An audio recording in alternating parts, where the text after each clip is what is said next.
Corona काळात अनेकांचे job गेले, अनेकांचे व्यवसाय बंद पडले, पण याच काळात बुलढाणा येथील सौ जयश्री शिवाजी उबरहंडे यांनी व्यावसायिक संधी हेरत आपल्याकडे असणाऱ्या देशी गायींच्या संगोपनातून निर्माण होणाऱ्या शेणावर प्रक्रिया करत त्यापासून त्रिकोणी धूप, सामराणी कप, मच्छर धूप, अगरबत्ती, दिवा आणि गौरी इत्यादी प्रोडक्ट तयार केले।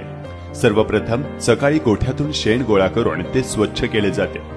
गायीच्या शेणाबरोबर चंदन, मैदा, लकडी, सुगंध कोकिला, देवदार पावडर, तुळसी पावडर, नीम पावडर, लेमन ग्रास पावडर, लवंग, तेजपत्ता, अगर तगर आणि सर्व सुगंधी जडीबुटी, रोगावर उपायकारक असणाऱ्या वस्तू शेणामध्ये समाविष्ट केल्या जातात। विशेष म्हणजे यामध्ये कुठल्याही प्रकारच्या केमिकलचा वापर केला जात नाही।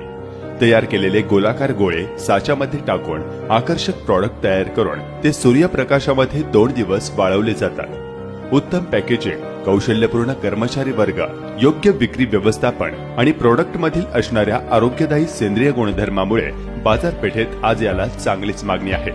देशी गायीचे शेण हे आर्थिक उत्पन्नाचं माध्यम असू शकतं हे जयश्री ताई यांनी दाखवून दिलंय। तर जयश्री ताई यांचा उद्योग तुम्हाला कसा वाटला प्रतिक्रिया देऊन नक्की कळवा आणि आपल्या उद्योग भरारी पेजला नक्की फॉलो करा। पुन्हा भेटूया एका नवीन उद्योगासोबत, तोपर्यंत धन्यवाद।